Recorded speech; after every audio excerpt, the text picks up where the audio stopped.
When Maya said her one who got away was moving back to the States, her tone was casual, as if she were merely telling me to pick up an extra steak for dinner. I smiled and said that was fine. I even volunteered to drive to the airport and organized a welcoming dinner at a steaming, authentic Sichuan hot pot spot downtown. At the table, they chatted effortlessly, drifting from old college poetry to the philosophy of life. I sat there like an extra on a movie set, quietly poaching beef slices for them. When the check finally came and the man reached for his wallet, Maya beat him to it, tapping her phone against the terminal before he could blink. She looked back at me with a grin, saying she didn't want a guest to have to pay. In that moment, looking at that familiar smile, something deep inside me went stone cold. Some things can't be smoothed over, no matter how much comfort food you put on the table. Caleb, Lucas is coming back home. Maya's voice drifted in from the kitchen, sounding thin over the roar of the range hood. I was sitting on the living room sofa, scrolling through a mind-numbing quarterly fiscal report. My fingers hitched for a split second at the name. Lukasz Kent. The name was like a glass marble forgotten in a corner, dusty, yet still capable of tripping you up. He was the boldest stroke of color in Maya's youth, the name she'd mumble under her breath after one too many glasses of wine. He was the shadow that had hung over our 3-year marriage, visible but untouchable. He was her white moonlight. I closed my laptop and walked toward the kitchen. Maya was wearing the little bare apron I bought her, head down as she sliced tomatoes. The knife hit the bamboo cutting board with a steady, rhythmic thud. In the warm glow of the kitchen lights, her profile looked incredibly soft. Her long lashes cast shadows that hid whatever she was feeling. When's the flight? I leaned against the doorframe, my voice as level as if I were asking about the weekend weather.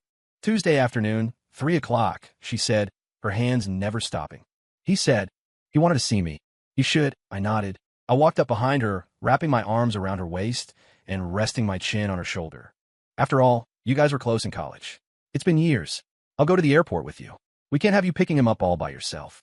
The knife stopped midair, the tip nearly nicking her finger. She went rigid for a few seconds before slowly forcing herself to relax. She turned her head to look at me, her eyes flickering with a mix of scrutiny and shock. You don't mind? I chuckled, pinching her cheek gently. Why would I mind? My wife meeting an old friend she hasn't seen in ages? Maya, I'm not that petty. My smile must have looked sincere enough that the sliver of doubt and defensiveness in her eyes melted into something like touched affection. She turned around, hugging me tight, burying her face in my chest. Her voice was muffled. Caleb, you're the best. I held her back, my hand lightly patting her hair, but my gaze drifted past her, out the window to the heavy darkness settling over Seattle. Was I the best? Maybe, but I knew better than anyone that the collapse of a dam usually starts with the most insignificant crack. Lucas Kent's return was that crack. I couldn't pretend I didn't see it. So, I chose to pry it open myself, to see if the inside was empty or already surging with hidden currents. On the day of the arrival, I intentionally wore casual clothes and drove our most average sedan. Maya sat in the passenger seat, wearing light makeup and a new cream-colored sundress. She was distracted the whole way, her thumb constantly swiping across her phone screen, likely confirming details with Lucas. I didn't bother her. I just drove in silence, the speakers playing the indie folk she loved. The music was soothing, but it couldn't quite mask the faint, electric hum of anxiety in the air. At 3:15 p.m., we stood by the international arrivals gate. Maya was on her tiptoes, scanning the crowd with an urgency I'd never seen when she was waiting for me after work. Soon, a tall figure pushed a luggage cart through the sliding doors. He was wearing a crisp white button-down, khaki chinos, and gold-rimmed glasses. He radiated a polished, intellectual charm. He spotted Maya instantly, a brilliant smile breaking across his face as he waved. Maya! Lucas! Maya practically jogged toward him. They stopped about 2 feet apart. No hug, but there was a palpable magnetic pull between them. You look exactly the same. You haven't changed a bit, Lucas said, his eyes lingering on her with unshielded admiration and nostalgia. Neither have you. Maya's cheeks were flushed. She tucked a strand of hair behind her ear, looking almost shy. I strolled up behind them, letting out a perfectly timed cough. Maya snapped out of it, quickly grabbing my arm to introduce me. Oh, Lucas, this is my husband, Caleb Thorne. Then she turned to me. Caleb, this is Lucas Kent. Nice to meet you, Mr. Thorne. Lucas extended his hand. His smile was polished, but his eyes did a lightning-fast sweep of me, from my sneakers to the unremarkable digital watch on my wrist. There was a polite condescension in that look, a well-hidden sense of superiority. "Nice to meet you, Lucas. Welcome back to the States." I shook his hand, my grip neither too firm nor too soft. "Long flight. Let's get you some food. We're taking you out for a welcome-back dinner." "I really shouldn't impose," Lucas said smoothly, though his eyes stayed on Maya. "It's no imposition at all," I said before Maya could speak, my smile growing warmer. "We're doing hot pot. Nothing beats that heat after a long trip. I know a spot in the International District that's the real deal. I'm sure you'll love it." I clapped a hand on Lucas's shoulder, guiding him toward the parking garage, intentionally ignoring his brief stiffening and the flicker of complicated emotion on Maya's face. Every showdown needs someone to pull the curtain. If that was the case, I'd be the one to do it. The place I chose was a hole in the wall in an old alleyway, gritty, loud, and thick with a heavy, mouth-watering aroma of spicy beef tallow. The moment Lucas stepped inside, his brow furrowed almost imperceptibly. He was clearly used to places with white tablecloths and hushed conversations. "The decor is a little rough," I said, acting like I hadn't noticed his expression as I pulled out a chair by the window. "But the flavor is unbeatable." Maya used to love these kinds of authentic, lively spots. I put a slight emphasis on the word used. Maya's expression shifted slightly. She forced a smile. "Yeah, it's lively." Lucas quickly adjusted his mask, returning to his gentle persona as he unbuttoned his top collar and sat down. "When in Rome, right? I missed this kind of atmosphere while I was abroad." I waved over a server and boisterously ordered a split pot, half mild, half extra spicy, before sliding the menu toward Maya. "Maya, you order. You know what Lucas likes." Maya took the menu and, without thinking, started rattling off items. "Spicy beef, tripe duck intestines, and an order of the shrimp paste." With every item she named, Lucas's eyes brightened. When she finished, Lucas couldn't help but sigh. "Maya, you actually remembered everything I like." Maya's face turned red again. She looked down, whispering, I just happened to remember." I took a sip of the bitter tea, my heart perfectly still. Of course she remembered, because when she ordered for me, it was always the same 3 or 4 basic things. I used to think that was our shorthand. Now I realized I was just living in the shadow of someone else's habits. The pot arrived, the red oil bubbling and the peppercorns dancing on the surface, releasing a domineering spice. I took charge of the cooking, dropping fresh ingredients into the broth.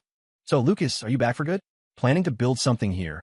I asked casually, stirring the pot to keep things from sticking. "Yeah, life abroad was fine, but I felt like I was losing my roots," Lucas said, dabbing a bead of sweat from his forehead with a napkin, clearly struggling with the spice level. "I'm opening a branch office here in Seattle. We're focusing on AI-driven venture capital. I'm sure I'll be asking for your insights eventually, Caleb." He said it politely, but the way he threw around AI and venture capital dripped with elite posturing. He was looking down at me, the average office drone. "That sounds incredible." I praised him sincerely, placing a perfectly cooked piece of beef into Maya's bowl. "For guys like me, that's all over our heads. Maya, you should really learn a thing or two from your old classmate." Maya looked awkward. She picked up the beef but didn't eat it. Lucas smiled, turning his gaze back to her. "Actually, I came back partly to invite Maya to join the new firm. I remember back in college, you were a natural at project strategy. It seems like a waste for you to be doing administrative work at some small local company." The air at the table froze. This was a blatant attempt to poach my wife right in front of me. Maya's face went from red to white. She took a large gulp of water. "Lucas, don't joke like that. I like my job. It's stable." "Stable." Lucas acted like he'd heard a joke. He shook his head, his tone laced with a patronizing pity. "Maya, that's not stability. That's stagnation." The Maya I knew wasn't meant to be stuck in a cubicle handling chores. She was meant to be in the spotlight. His words were like a needle, precisely pricking Maya's deepest insecurities. I saw her grip her water glass until her knuckles turned white. I didn't say anything. I just quietly dropped another plate of sliced ribeye into the pot. The red meat curled and changed color instantly in the boiling broth, looking like a scorched heart. "Caleb, what do you think?" Lucas suddenly threw the ball to me, a hint of a challenge in his eyes. "I'm sure you don't want your wife's talent to go to waste, right?" I looked up and gave him a wide, simple grin. "Of course not. As long as Maya's happy, I'm behind her 100%. But our family situation might be a little different from what you're imagining, Lucas." I paused, dipping a piece of beef into my garlic and sesame oil sauce, taking my time. "I'm not a high flyer. I don't make much, so I just want a simple life, a happy wife, and a warm home. Maya's job doesn't pay a fortune, but it's low stress and close to home. She can be back every day in time for us to have dinner together. I think it's great. I looked Lucas dead in the eye. After all, in a marriage, someone has to be the anchor, right? My words were a bucket of cold water on the ambitious fire Lucas was trying to light. I dragged his career heights back down to the reality of cooking dinner. I took the Maya he was trying to elevate and pinned her back to her identity as my wife. The smile froze on Lucas's face. Maya's expression worsened. She looked at me, her lips trembling as if she wanted to say something, but she remained silent. The rest of the dinner was an exercise in hidden daggers. For the second half, I did most of the talking, asking Lucas about his time in Europe, sharing anecdotes about mine and Maya's daily life. I talked about our weekend movie nights, how I was saving up for a house in a better school district, and how we were planning to start try for a baby next year. The more mundane and happy I sounded, the grimmer Lucas looked, and the lower Maya bowed her head. Finally, the marathon dinner ended. "Check, please." Lucas waved his hand, pulling out a designer wallet with a flourish. "Sir, the bill has already been settled," the server said with a smile. Lucas blinked, looking at me. "Caleb, that was too much." I said this was on me. I shrugged, looking innocent. "Wasn't me." All three of our gazes landed on Maya. She looked uncomfortable as she tucked her phone back in her purse. The screen was still on the Apple Pay confirmation page. She gave me a weak smile. I took care of it when I went to the restroom. "He's our guest. We couldn't let him pay." She called him a guest. Lucas's expression was complicated, touched, but also knowing. He likely thought Maya was telling him she still cared. I looked at Maya, and she looked back at me, her eyes pleading for understanding. I smiled, warm, considerate. "That's fine. It's the same either way. Come on. I'll drive Lucas to his hotel." The drive home was dead silent. Maya opened her mouth to speak several times, but thought better of it. It wasn't until we were almost home that I asked softly, as if I'd just remembered, "Maya, how much was dinner?" "Huh?" Maya startled. Not much. About $80. "Oh," I replied, eyes on the road. "Next time, let me handle it. Having my wife scramble for the bill makes me look like a pretty stingy husband, don't you think?" My tone was flat, almost a self-deprecating joke. But Maya went completely silent. She knew I didn't care about $80. What I cared about was the intent behind her rush to pay, that desperate need to either clear her debt to him or prove something to him. She didn't want to owe Lucas, but she seemed to have forgotten that she owed me the truth. That night, we lay back-to-back in bed, not saying a word. I could hear her shallow breathing and the occasional rustle as she tossed and turned. I knew she wasn't sleeping either. In the dark, I stared at the ceiling. Some cracks don't go away just because you pretend they aren't there. They only grow wider with time, eroded by silence and suspicion, until the whole world falls apart. The following days were filled with an eerie calm. Maya was more attentive to me than usual. She got up early to make breakfast, handed me my slippers the moment I walked through the door, and took over all the housework. She was walking on eggshells, trying to maintain the balance of our home, as if the hot pot dinner had never happened. But I knew the currents were swirling beneath the surface. She started keeping her phone glued to her hand, the screen always facing away from me. She was taking more calls, always stepping out onto the balcony and speaking in a low, rushed voice before hanging up. Lucas was like a ghost, silently seeping into our lives. Wednesday afternoon, I was in the middle of a tedious project meeting when my phone lit up on silent. It was a message from the young receptionist at Maya's office. She'd sent a photo. In the picture, a massive, vibrant bouquet of blue roses sat on Maya's desk, taking up half the workspace. A few gossiping coworkers were huddled around, looking envious. The girl sent a voice note. "Caleb, look what Maya got." Someone went all out. "The card just says L. Was this a surprise from you?" I traced the screen for a moment before typing back 2 words. "It was." Then I locked the phone, tossed it on the table, and went back to listening to the project manager's droning report. The office AC was cranked up high, making me feel cold down in my bones. Lucas. He wasn't even bothering to hide it anymore. I didn't confront Maya. I knew that if I spoke, I'd only get her excuses and a bigger fight. She'd say it was just an old friend's joke, that I was overreacting. I didn't want to fight. Fighting is the most useless emotional vent in the world. It solves nothing. It just makes everyone involved look ugly. I chose to wait. I waited for a moment she couldn't argue her way out of. Friday came. Maya said she was going out for dinner with a girl from college and would be back late. "Which friend? Sarah? I can drop you off," I said, loosening my tie. "No, not Sarah. A different one. You don't know her," Maya said, her eyes shifting. She looked down as she stepped into her heels. "We're meeting downtown. I'll just take the light rail. You've had a long day at work. Get some rest." With that, she hurried out the door, not even giving me our usual goodbye. I stood in the entryway, staring at the closed door for a long time. Then, I picked up my phone and made a call. "Hey, Gabe, track a plate for me. I need the real-time location." Half an hour later, I was parked in the underground garage of La Lune, the most expensive French restaurant in the city. My car was tucked into a dark corner, facing the elevator bank. 10 minutes later, a black Porsche Cayenne rolled in, pulling into a VIP spot. The door opened, and Lucas stepped out of the driver's seat. He was wearing a perfectly tailored dark suit. He walked around to the passenger side with practiced grace and opened the door. Then I saw Maya. She had changed out of her work clothes. She was wearing the champagne silk dress I'd given her for our anniversary, with a cream trench coat draped over her shoulders. Her makeup was flawless, her hair styled to perfection. In the bright garage lights, she looked painfully beautiful. She'd lied to me. The girls' night was actually a romantic dinner with her white moonlight at a place like this. I sat in my car, looking through the tinted glass, watching them silently. Lucas gallantly offered his hand. Maya hesitated for a second before taking it. They walked toward the elevator side by side, the picture-perfect couple. My heart felt like it was being crushed by an invisible hand. I leaned back against the headrest, closing my eyes as the last 3 years flashed through my mind. Our first meeting at a friend's party where she'd gotten too drunk and I'd stayed up all night, making sure she didn't get sick. Our first date at a taco truck where she'd laughed with salsa on her nose. The day I proposed, no fancy ring, just the keys to a condo with a fresh mortgage. I'd been so nervous, my palms sweating as I told her, "Maya, I might not be able to give you the best of everything, but I'll give you everything I have. Will you marry me?" She had cried and said yes. Those memories used to be the warmest light in my life. Now they were jagged blades cutting into me. I pulled out my phone and opened a contact I hadn't messaged in a long time. "Mr. Sterling, regarding that West Side waterfront redevelopment deal. I've changed my mind. Let's meet at La Lune tomorrow morning at 10. I'm ready to sign." The reply came almost instantly. "Caleb, you're finally getting back in the game? Fantastic. See you at 10. I'll have the champagne ready." I put my phone away, started the car, and slowly drove out of the garage. Maya, this was your choice. Now, it was time for me to pull back the curtain on the final act. The next morning, I didn't go to my usual office. I drove straight to La Lune. I had swapped my casual wear for a bespoke suit that had been sitting in the back of my closet for far too long.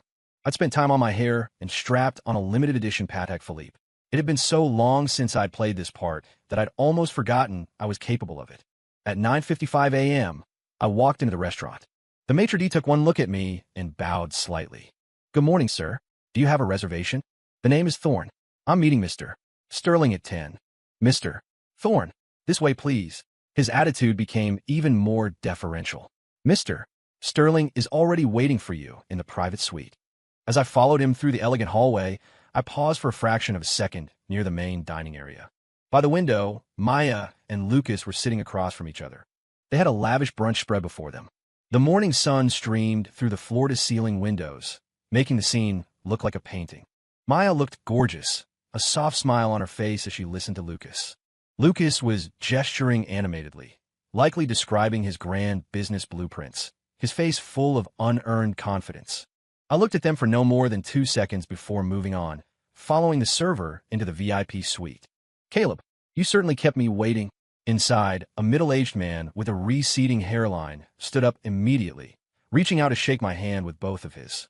This was Bill Sterling, a real estate mogul in the Pacific Northwest.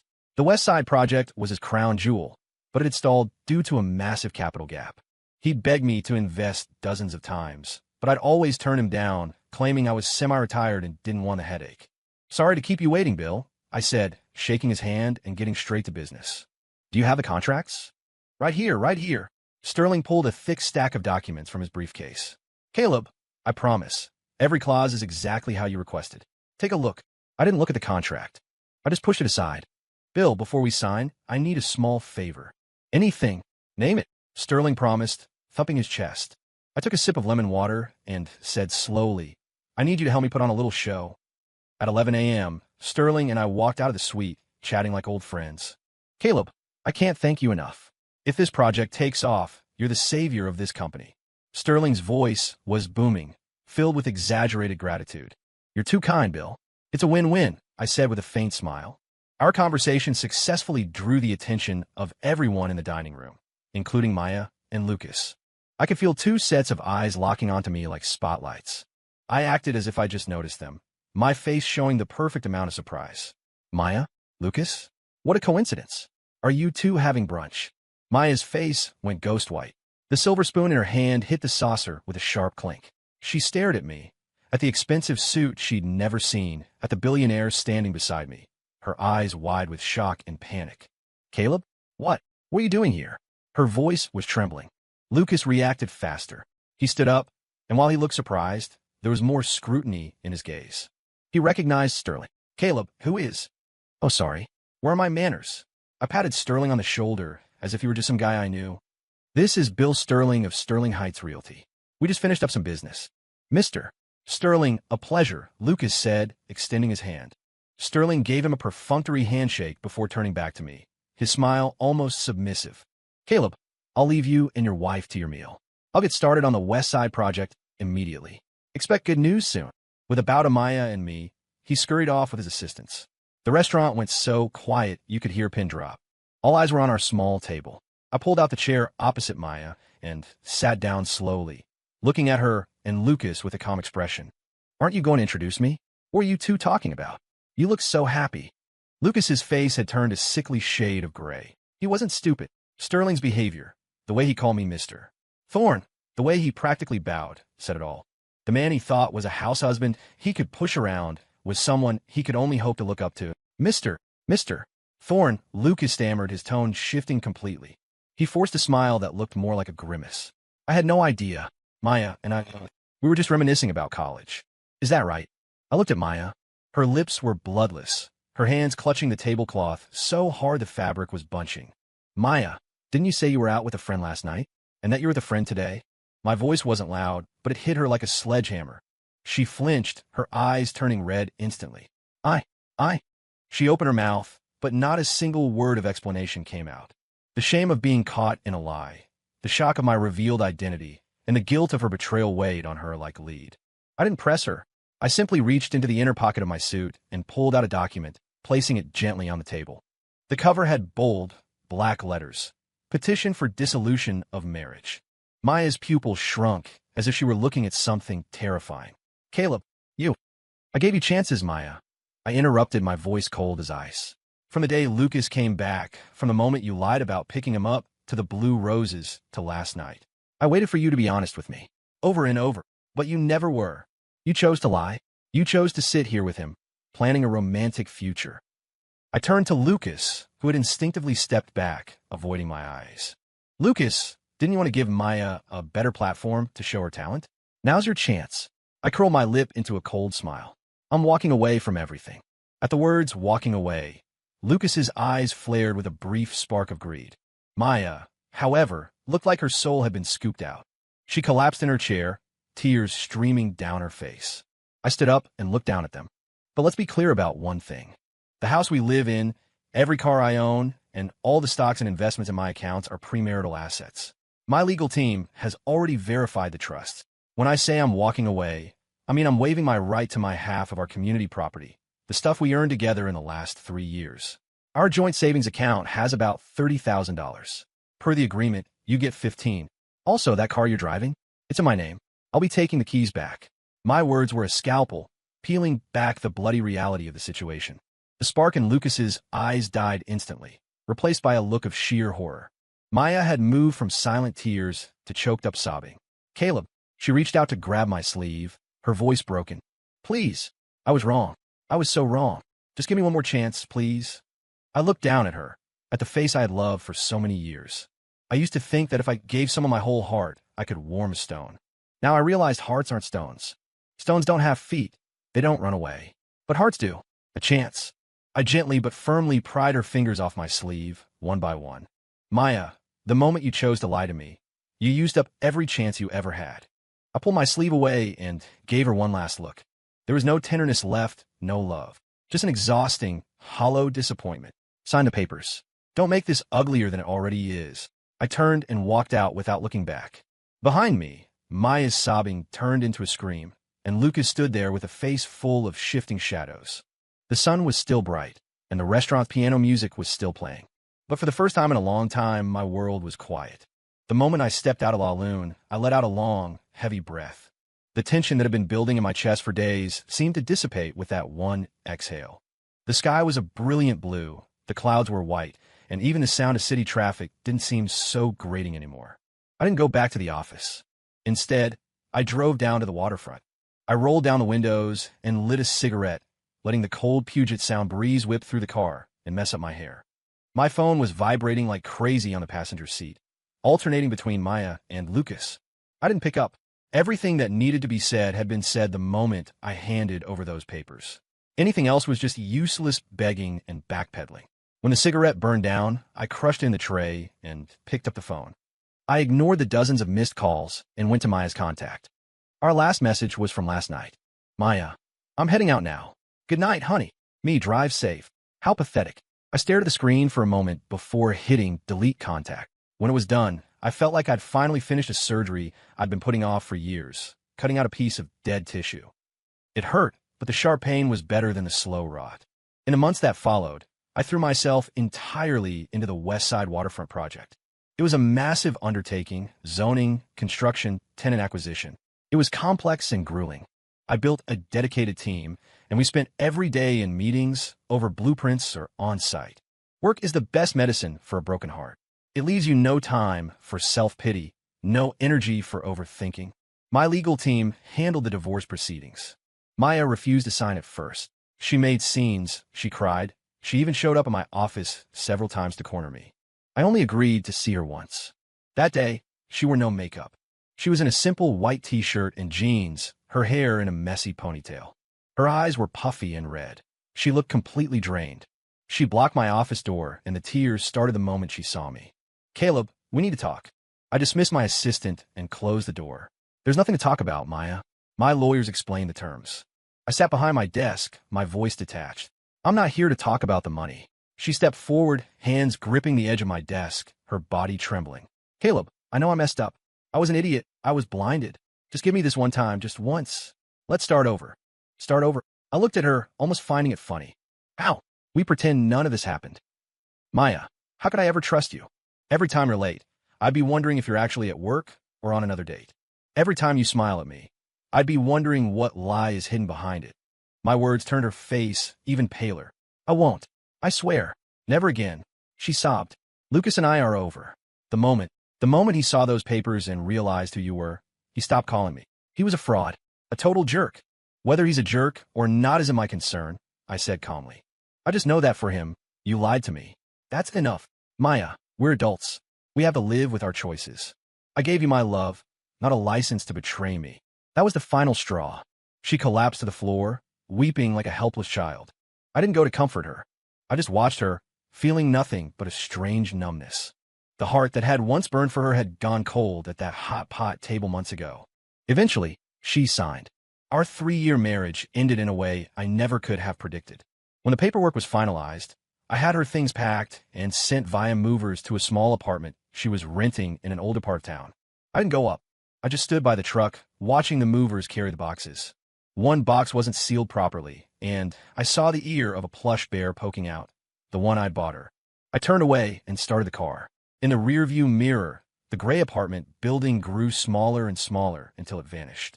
Goodbye, Maya. Goodbye to the version of me that thought love was enough. Epilogue, 6 months later. The first phase of the West Side Waterfront project was completed ahead of schedule, and the tenant acquisition had far exceeded our initial projections. At the gala celebration, I found myself being toasted by everyone in the room. Feeling the weight of the alcohol, I decided to make an early exit. My driver dropped me off at my new penthouse. It was a sprawling modern space with a massive terrace that offered a panoramic view of the Seattle skyline. I stood out there, letting the cool night air sober me up. My phone buzzed. It was a message from an unsaved number. Caleb, are you awake? I walked past our old place today. The ginkgo trees are all yellow now. They're beautiful. You used to say that when the leaves turned, you'd take me there for a photo shoot. Is there still a chance for us? It was Maya. I looked at the text for a long time, the words feeling like echoes from a different life. I didn't reply. Just then, another notification popped up. This one was from Harper, my project director. She was brilliant, driven, and over the last 6 months, we had become an incredible team. Caleb, did you make it home okay? Tonight was a huge success. Everyone worked so hard for this. By the way, you mentioned being interested in contemporary art. A friend of mine is hosting a small gallery opening on Capitol Hill this weekend. Would you be interested in checking it out with me? I looked at Harper's message, then back at Maya's desperate, hollow plea. A sudden sense of clarity washed over me. I locked my phone and set it on the table, turning my gaze back to the city lights. The past was a closed book, and for the first time in years, I was actually looking forward to the next chapter. Story complete.